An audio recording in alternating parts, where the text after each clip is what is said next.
ขาดมาหัวตีหน้าอาจังลามบังแม่ดูเงียงเบอแม่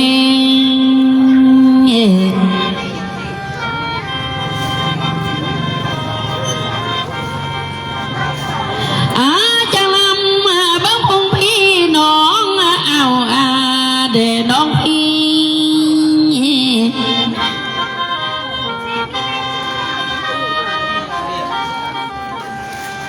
ลาบังพ่อและแม่ลาบังเอ้ยและอายบ้าหัวมัน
เอาท่านจีกจนจะดีโอ้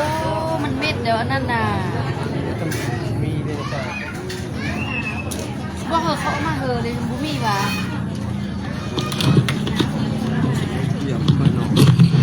เข้าเดือนนี้น่ะ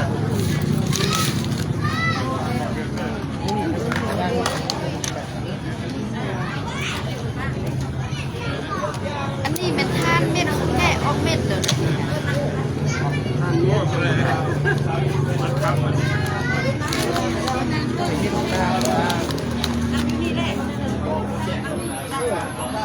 วันนี้สกุลมันก็มีแล้วนะ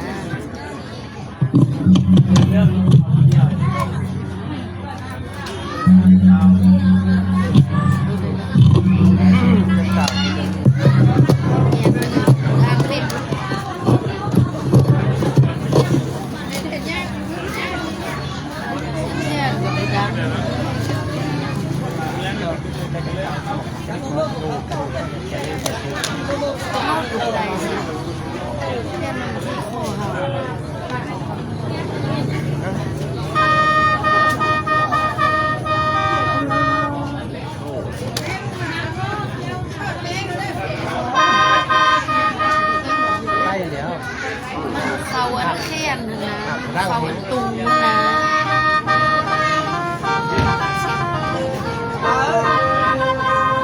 เสียงตุงข้างนอกโมเมนเซียว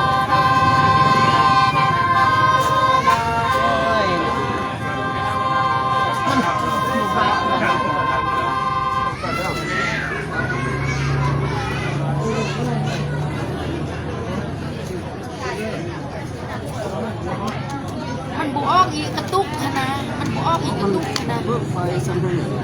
ไข่บุเปิดเทเนอร์มันกี่ดังวะ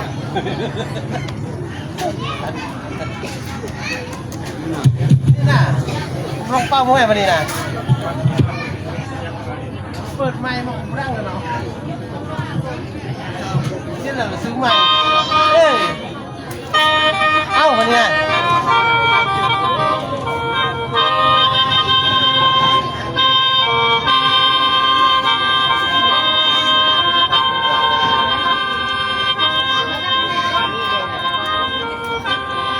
โอ้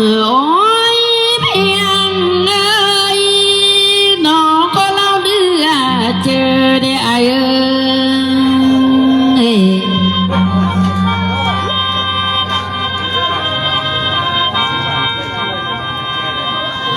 ลา กะมามือนี้น่าบ่ลำเมยสร้างมาเป็นนุ่งนางคือหลังกลางถือเขียว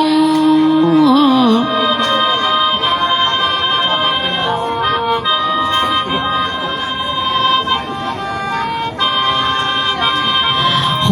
ยกระเดือเจอแต่เดเลยว่าเส้นละแล้วเส้นไอ้พันมาได้ละ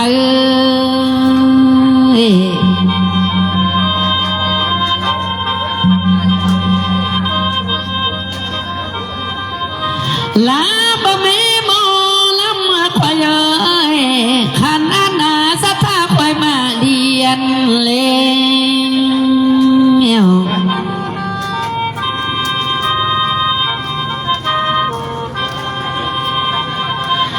ลาบะเมขันเทียนเจ้าสัทธาได้มาใบ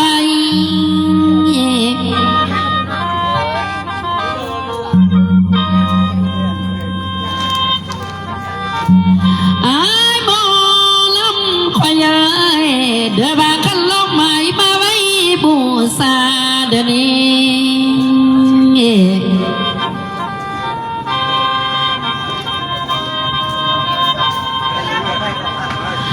บ้าหมอลำควายเอ้ยเลยว่าผู้เป็นพ่อเป็นแม่พะเลยนังภายเนื้อดีเจอเลย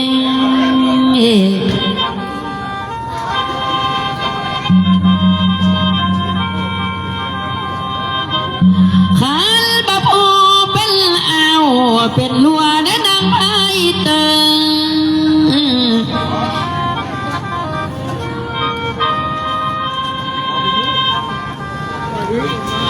ได้บะโพและแม่นาอายและนงได้มาว่ามากินทานดีเจอเลย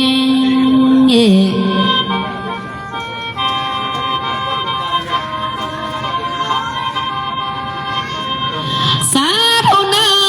พี่น้องเอ้ยทานได้มากินมาทานขอก็มาอยู่เท่า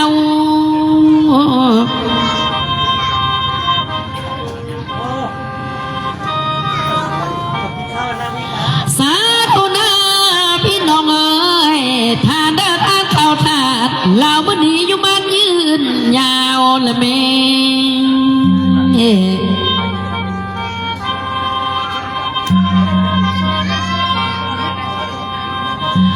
ขันบดีเจอแล้วหมอลำเมย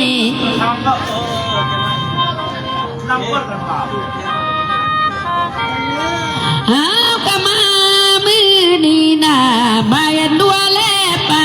ลุงตาขาลายา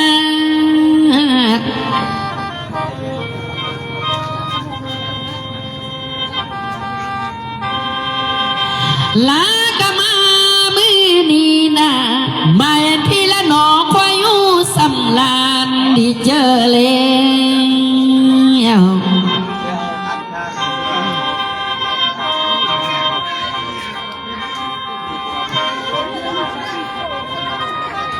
ขอจิเซลมาเยอะสมเอื้อยเอ้ยสมเอื้อยนั่งอยู่นอกน้ำมอกน้ำตาเด้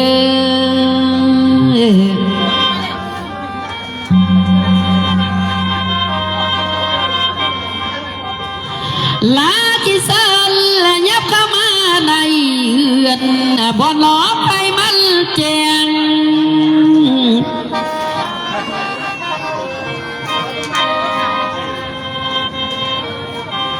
ขอจิเซลอภิเลน้องแม่มานั่งล้อมน้ำลาบงลำเสิร์แม่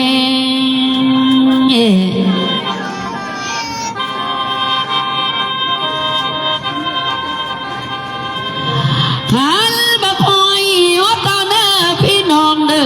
อเสียงหมอลำบ่มวนก็พังเอาแต่คอ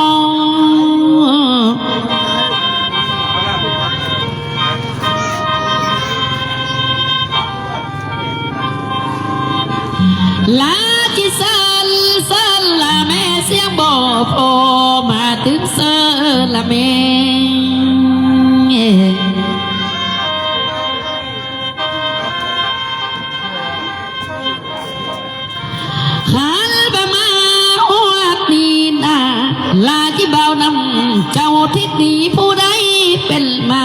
กว่าหนึ่ง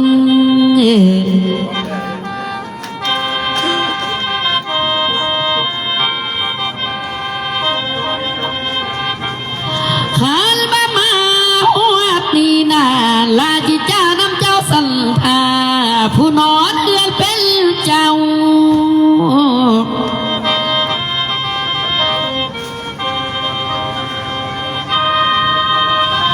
ขออย่าปากเบานำเจ้าผู้เยอะสันทากว่าหนึ่ง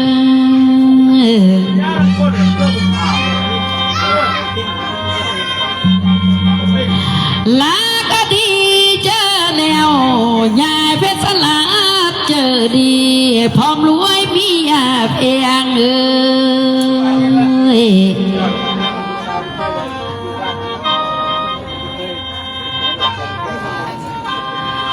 ขันว่าผัวเมียอายจังเมียบุญมีได้อายกาบุญมีได้สะเบยเมืองได้เป็นเยอะ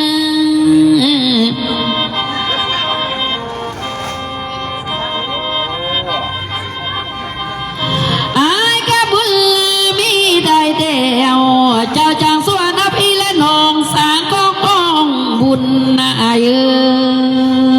ย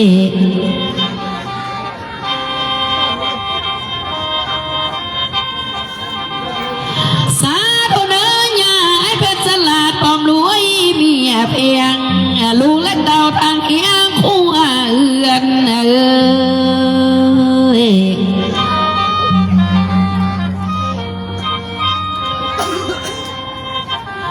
ขันมาพ่อเมียอายท่านมือนีนาขอก็ได้บุญเยอะทำทานละเม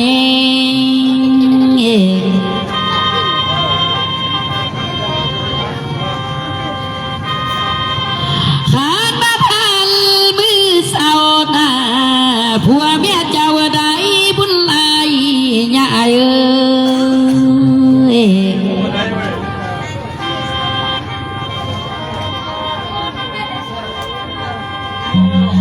สาธุเนื้อยาเพชรสลัดได้ว่าเมียเพียงอายก็คือทั้งเดียวกันนั่นเอ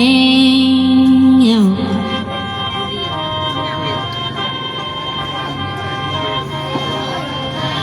ขันมาทันไปเดียวป้าบัวเรียนเสียมมาบงเป็นสื่อ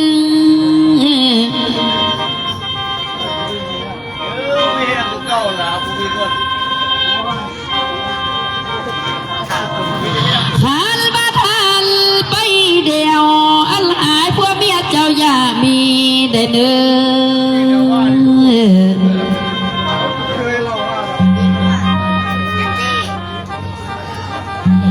สาธุนางเอ้ยบัวเลี้ยงสิมาบงเอ้ยอันนี้เจ้าอยากขาดพายักอายอยากเกิดเนื้อคิงเนื้อเอ้ย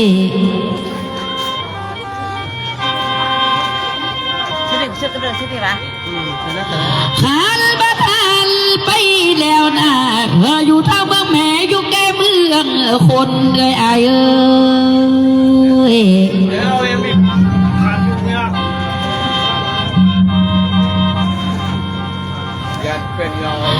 สาธุนะยาเพชรสลัด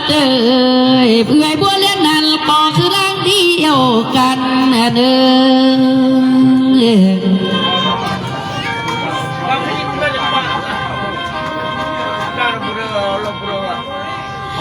ปันมา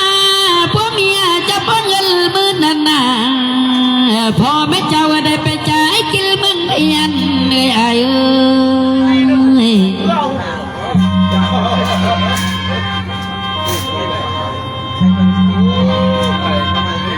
ได้มาพวกเมียจะป้อนเงินแสน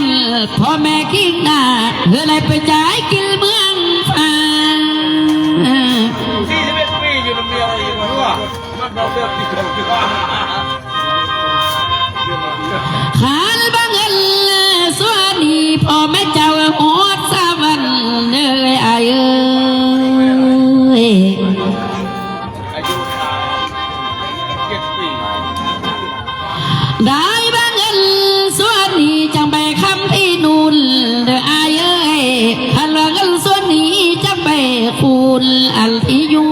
เด้อเด้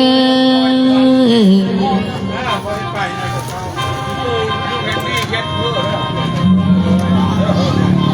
ได้บ้านยังละคือสลัด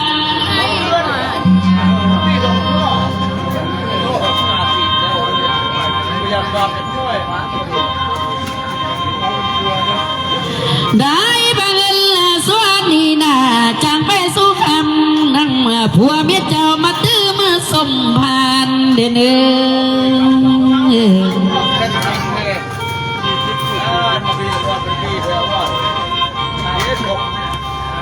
ได้บางมาตีนาหมดลำเอ้ย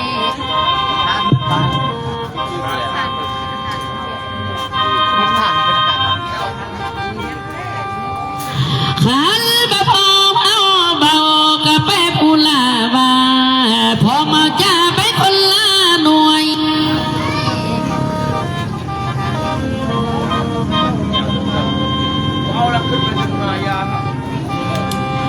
นาบะเกียว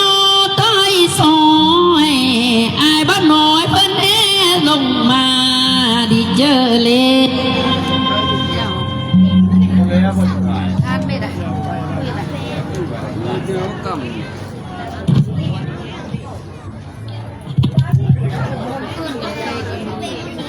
ข้าวเปลี่ยนแปลไทยวันเสาร์อาทิตย์ไปเมื่อวันอาทิตย์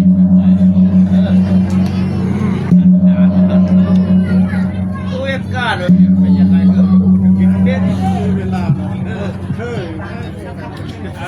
เลื่อนไปทุกวันเราวันเดียวมาถึงเช้าเมื่อไหร่ครับเอางานมาบ้างแค่เดียวเนี่ย เอาทานมือสิเนี่ย แน่สิทำวับบ้านดัน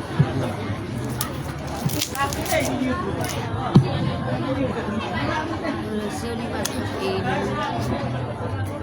กับสิแค่นี้กับหัวสร้างหูทุกคนเลย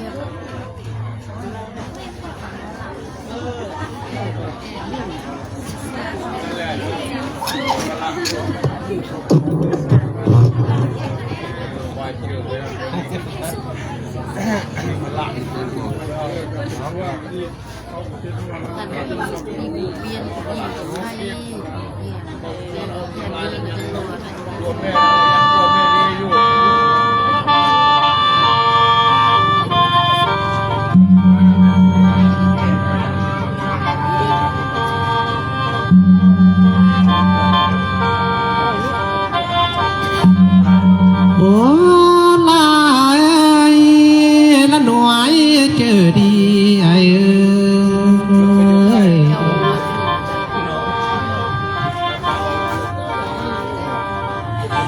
อายได้ยินเสียง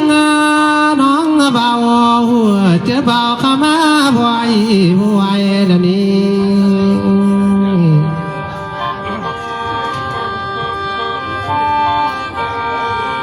มือนี่นาได้ยินเสียงอิวย้อนลงแต่ไปพามาแล้วน้อง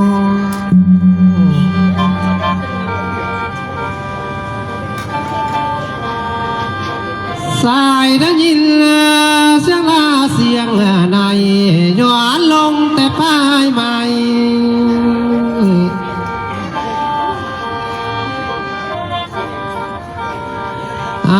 ได้ยินแต่เสียงลาหน้าไทยสิใครป้ามาลมแล้วน้องนับคนกันมาโอ้ยเพียงเอ้ยอันว่าสองคนเฮานี่นะสามมานี่เลย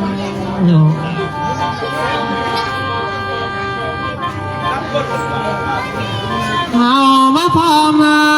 กันจะมันมวนของเต่า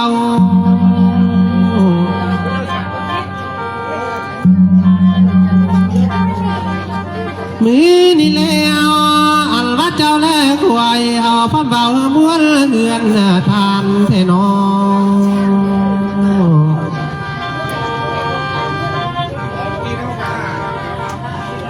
ได้บรรลามาเดียวเบาพี่อายขอเล่าส่วนสุขเมื่อนางคนนี้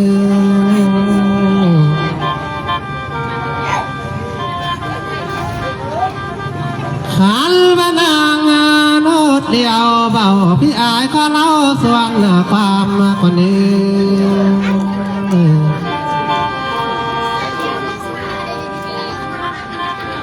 เมียทะเลเอาผู้มามือนี้มานำไม่เมื่อลุงหน้าลายไปเถว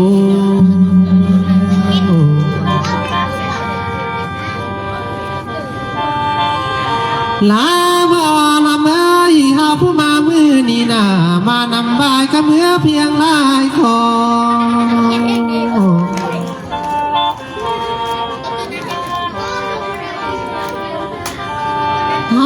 ผู้มามือนี้มานำพ่อนำแม่เจ้าสัทธาดีลมเมื่อกว่ายามหน้างายมีเทเล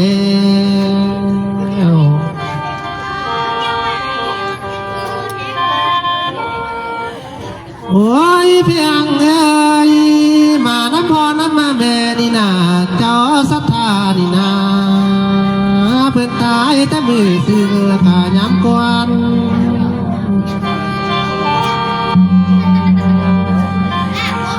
เพื่อนละนนละสัวเมียนเขาเข้าสู่สวรรค์ผมมีแต่แล้ว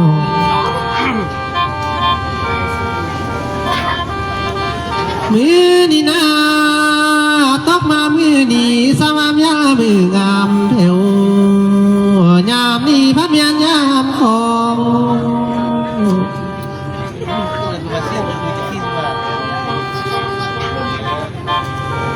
เจ้าสัทธานีสื่อมาทานเพียงสลาดนี่นาเจ้าเอ้ย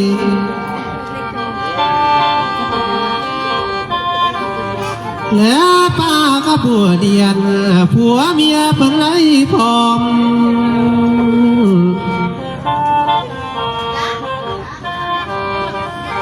เพื่อได้พาพี่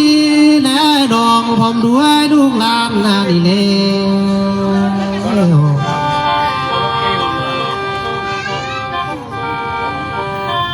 ยามเมื่อกินเขาเลี้ยวนาลุงเป็นสารดีบ่ได้อยู่ได้มีเทน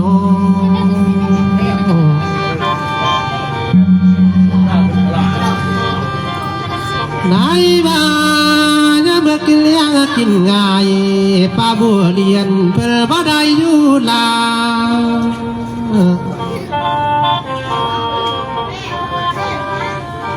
เพื่อได้พาพี่และน้องเพิ่นได้เข้าป้าหมายซอกเสียตีนมิ่งมาแล้วนี่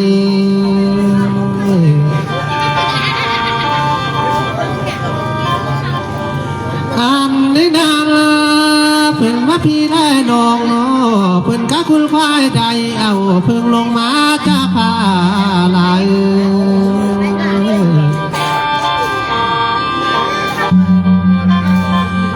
มือนี่นา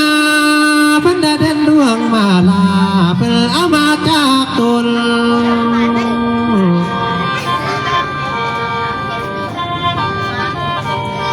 มีทั้งเงินคำเกี่ยวเสียเดียวทานทุกสิ่งมาแล้วนี้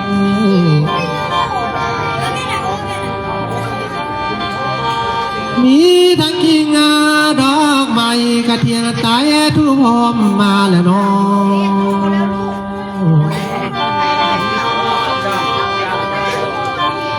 ไหนมาจะเพื่อผู้กองทานสาวเมืองก็ได้กองบัง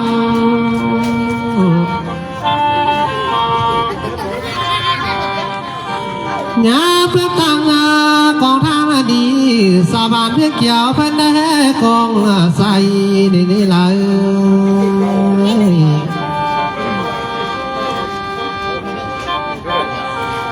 มือนี่เลยเอาเสียก็มองหน้าไปตัวบนฟ้า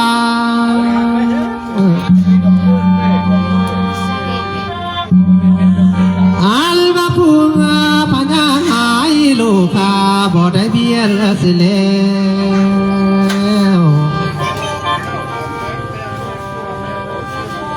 บ่ได้มา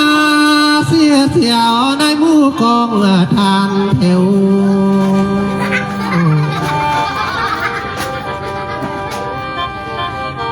โอ้ยเพียงเอ้ยอัลบัเจ้าแลควายผมเฝ้านำเจ้าที่ไทยเป็นมาเวทนอ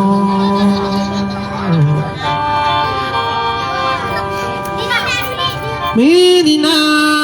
ผมเฝ้านำเจ้าสันทาผู้นาก็เป็นเจ้า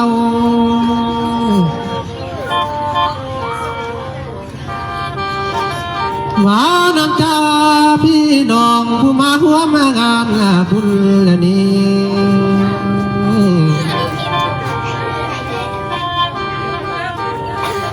ลาบ่ลาเมยอันว่าตามเจ้าเจ้าสันตาเพิ่นคิดงามมานี่เลย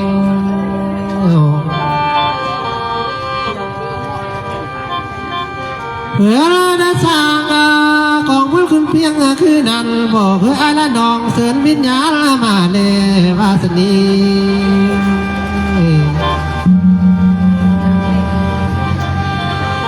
คือนี่นาเปิดสาเขาทานคือเพียงเป็นอะไร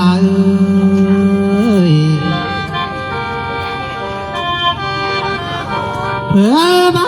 ก็ส่องเฮาวิญญาณมาเป่า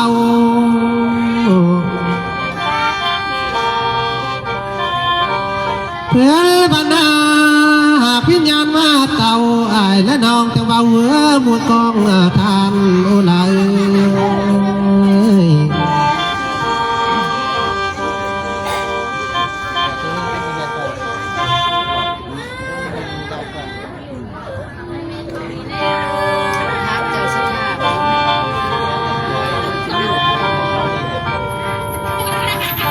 ได้มาอนุญาตเด้อพ่อแม่เอ้ยมาบุญเด้อ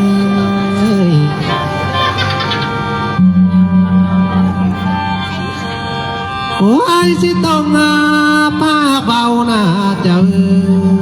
เอ้ยสิเบาน้ำมูวิญญาณก่อนเลย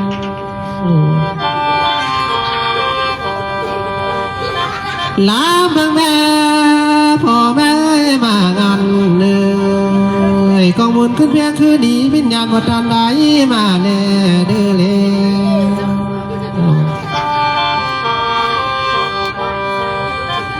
กองทัพขึ้นเพียงแปรวิญญาณก็มาเป่า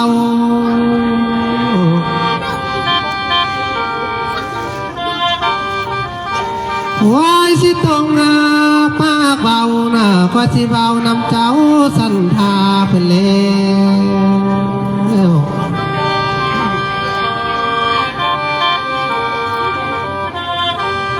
ไหนมาพับจับยังเขียนสามยังกาเพื่อพัสนีไล่เพียงนุ่มมือ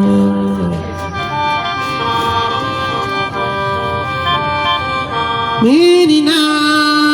พักจับยางเสือเสื้อวิญญาณพน้อง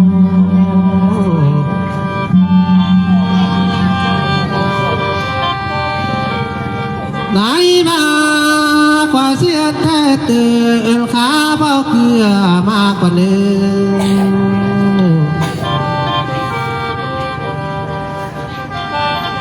ไว้ที่เอิญแต่ทางเนื้อแล้วก็ทำเนื้อบ้านเก่าพุ่นแล้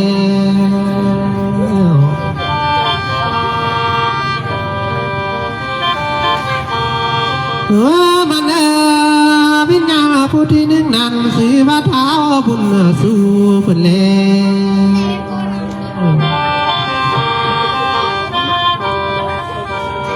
อัลบาผู้ที่ทรงซื้อเบาใส่และหนาคำเป็นสื่อ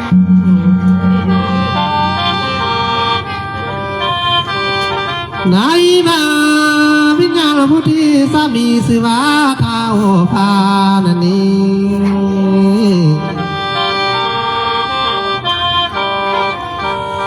และนักใหม่เพิ่งก็มาผม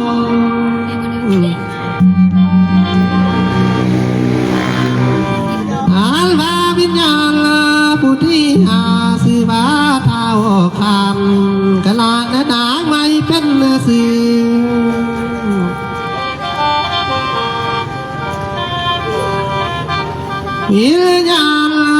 พุทธิมานีชื่อว่าเท้าอำมี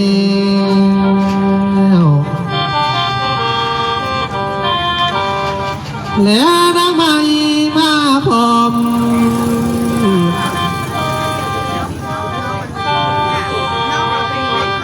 วิญญาณ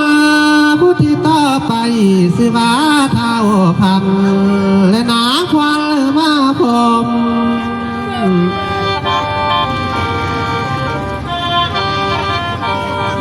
อ่านว่าวิญญาณพุทธิหกดีชื่อว่าทาชื่อว่านางสิมและก็เท่าคำภาษินี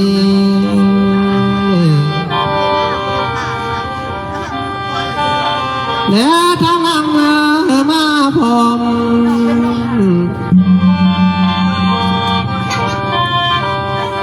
วิญญาณพุทธิเจ็ดดีถือว่าเท้าสมควรวาสินา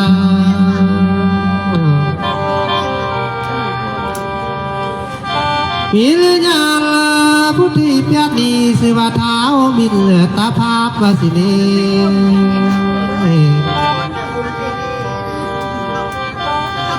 อาณาวิญญาณ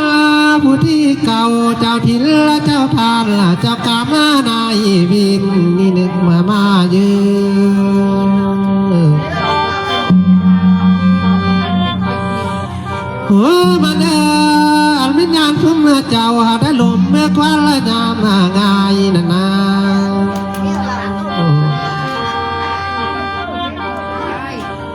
วิญญาณซึ่งเจ้าหน้าได้ตายสิยามสื่อปางควัน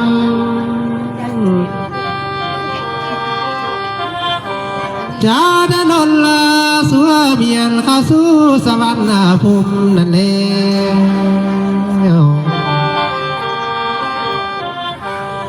มือนี่นาสื่อว่าทานเป็นสลาดในวัดป่าผู้เรียนนี่นา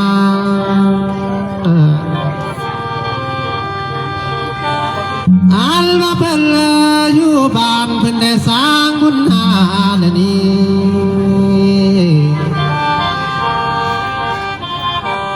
เพิ่นเป็นเจ้าสันธาเพิ่นได้สร้างบุญ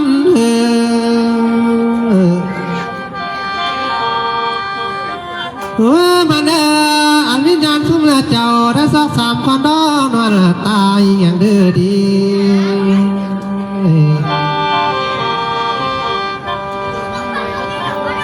ในบ้านบ้าฟังทิ้งลางสุมเจ้านวลเหี่ยว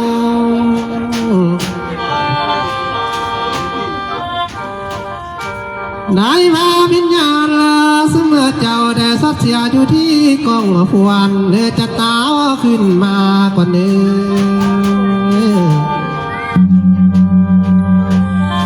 อเจ้าขึ้นมาบ้านเฮือนทานวันเป็นเตียงนี่เน่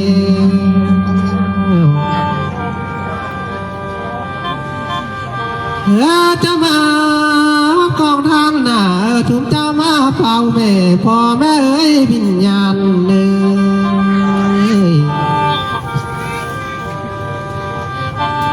เจ้าผู้มามือ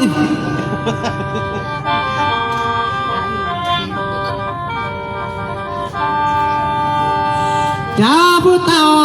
มาบ้านมาเผากองทานเจ้าเนื้อขันมาวันนี้นะพ่อแม่เอ้ยวิญญาณเนื้ออัลบักไว้ที่เบากว่าเนื้อมาละมวนนากว่าเล่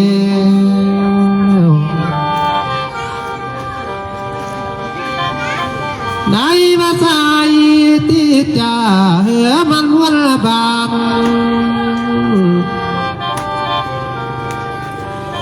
อัลบักไว้ที่ตานเหือมันวันเหือนละพุ่นเจ้าเล่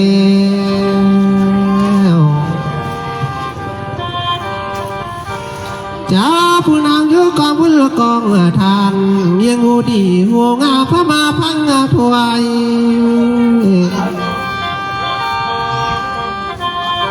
เออ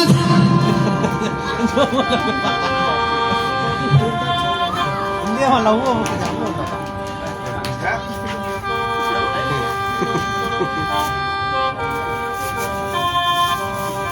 ไหนมาจังยังหน่วยมาฟังควายหมอลำได้เนื้อ พอใจหวานเรา มาดินาพี่น้องควายเอ้ยมาบุญเนื้อควายสิตรง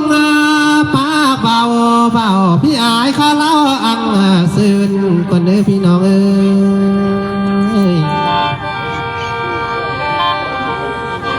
ควายก็เซินเซินสนับข้าผู้หญิงมารักอิงเศร้าเรา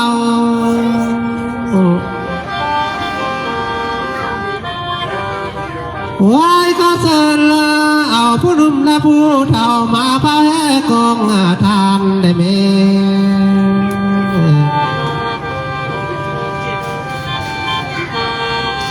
ไหนมา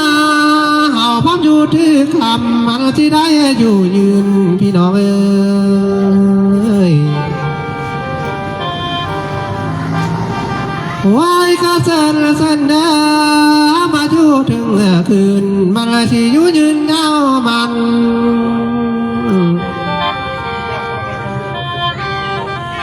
หยาบเข้ามาแม่พี่น้องเอ้ยหามาป้าพ้นเต่าก้องเท่ามันเมืองนะแม่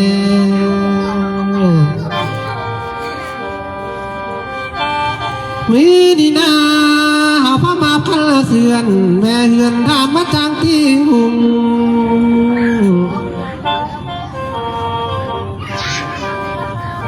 เซินเซินเด้อจะมาใน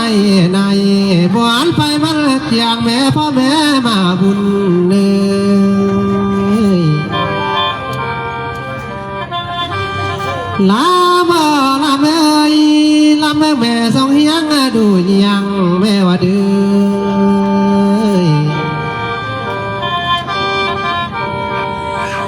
สองมาข้าพื้นดีคือมาตั้งพี่กายแต่ดีว่าเด้อโอ้ลายฮะมาขับพี่กายคือสบายอ่องมอง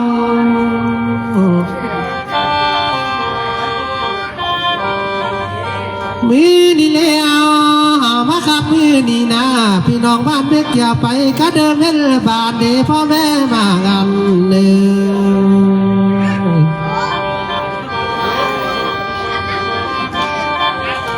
ไหนมา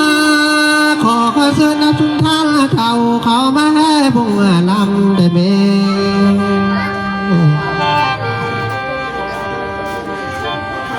เหลือยังก็บอกควายผู้พัดผ้าบาดเสียแม่ใกล้เรื่องและนี่พี่น้องเอ้ยมีนี่นาสะดาพันภาคเมืองกระเสียแม่ใกล้กา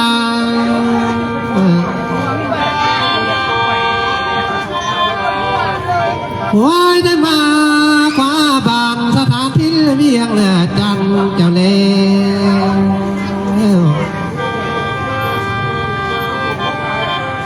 ลาเพื่อแม่หน่วยกินลาหมอลำเฮียมนี่นา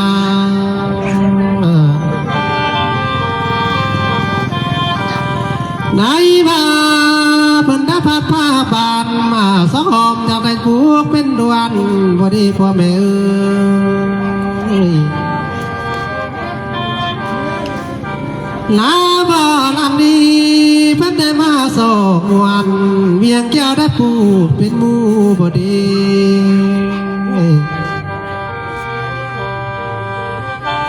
สาวบ่ลำคนนี้เพิ่นได้มาซอกสู่เบาเพราะหางผ้าหมายบ้านนี้ก็ยังมีบ่น้องขันว่ามีสายเดือมาจากโตนางได้ไหม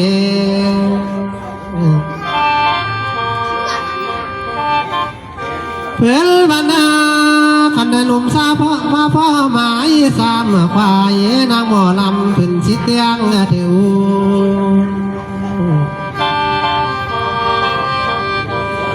อายบ่เขียนนี้บ่ลำนี่นาคันลมซาแบห่างสามสร้างสิเตียงดองเอาวาสนี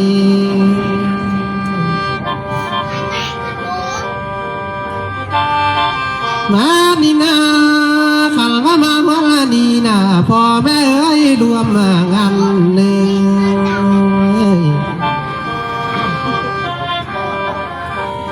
มือดีเลยเอาเพื่อมาทั้งเขาทั้งนำมือสาวนาจะได้อยู่ยืนได้เนื้อ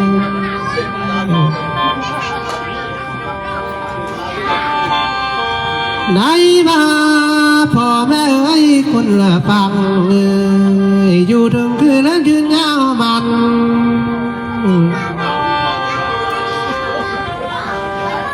อ่านมาพี่น้องบ้านและเพียงเกี่ยวเอ้ยนับกันนี้เมื่อนาคานี้เมื่อรุ่นนั่นแหละ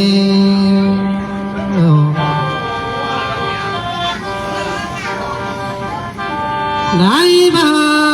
เพื่อเรามากินและมาทานนี่แหละบุญสนีจังขามาที่นุ่นเนื้อทานเอ้ยอัลบาสมเจ้าหน้ามาทานมื้อนี้นะขอบุญส่วนนี้จะไปคุณกะที่อยู่เจ้าเนื้อ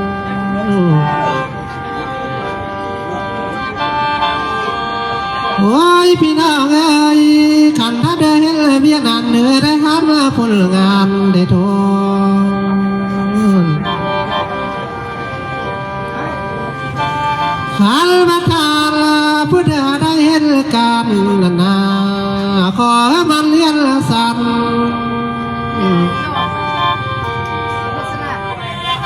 ลาบแม่อย่าอายเพชรสลัดดีนาเพิ่นพัดเป็นได้บานเนื้อหอมมาเฮืองละนี่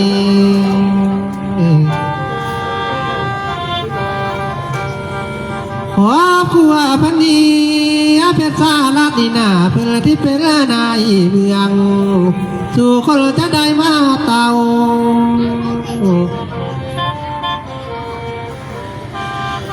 อายเป็นสาราได้เจ้าผู้ทานไปเดียวนาเพียงเอ้ยไหนมาขันว่าบุญส่วนนี้จังไปขามาที่นู่นเจ้าเล่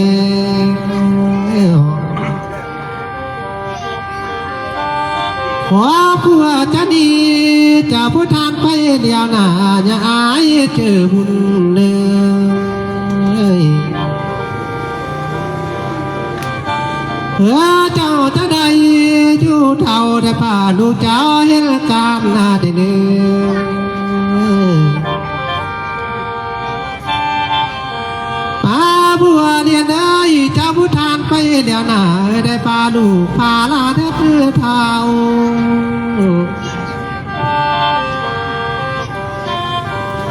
นาตาดี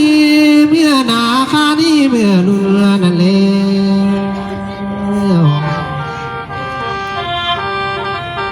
จ้าจังมีเงินคำเกี่ยวและล้างที่มาได้เนื้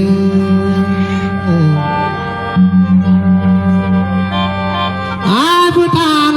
ไปเดียวหน้าเงินบาทเงินตาไหลเข้าสู่มือ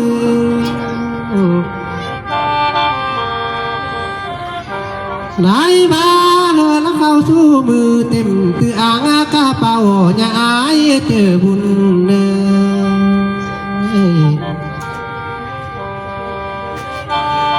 ข้าจะไม่มีเงินขันเกี่ยวเดี่ยวสุขภาพก็แข็งเฮียงได้ทนได้มาเจ็บเคียงก็มันลาได้เนื้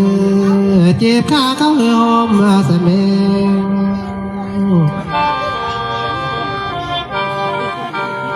อ่านว่าเจ็บหัวและปวดท้องให้จอยจะสู่มีอย่าอายจักยันสันทา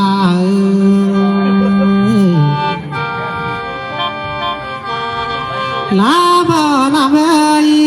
ขันว่ามาวันดีน่ะวันละเอ้ยเจอบุญหน่อยเอ้ย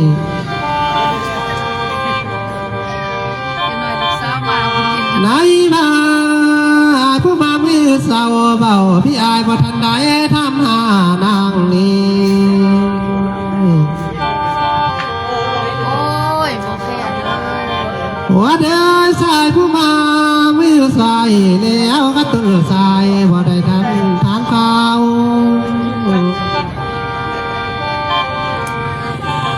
อายสิถามมาข้าวน้องถามแต่ให้เมื่อนากว่าเนื้อเดือยสายที่ถามมาข้าวนางถามแต่หนาบาน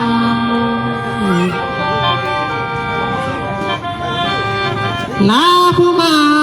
มือดีน่ะว่าเด้ยลาผู้มาทางนำหรือบางมาทางผู้ดีน้องลาผู้มาทางนำบ่เห็นอ้นนังปากควันดวนสายบ่ดี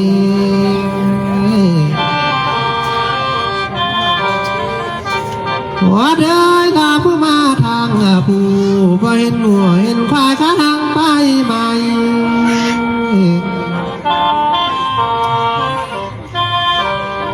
หัวลาเอ้ยลาผู้มามือดีนกจิ้งหน่วยพอได้มาเห็นหลังเด้อบ่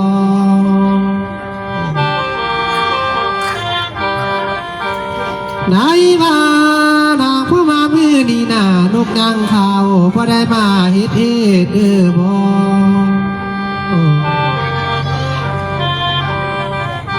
อันมาขอเกณีสู่ลาเมียละบ่มีนั่นลือขันว่ามาวันละดีงามมาขึ้นใส่กุ้งคนเนื้ในบ้านยามสายลงสาที่ลงสายเปลี่ยนอายไม่เหลียวเส้นลาเปลี่ยนความลาย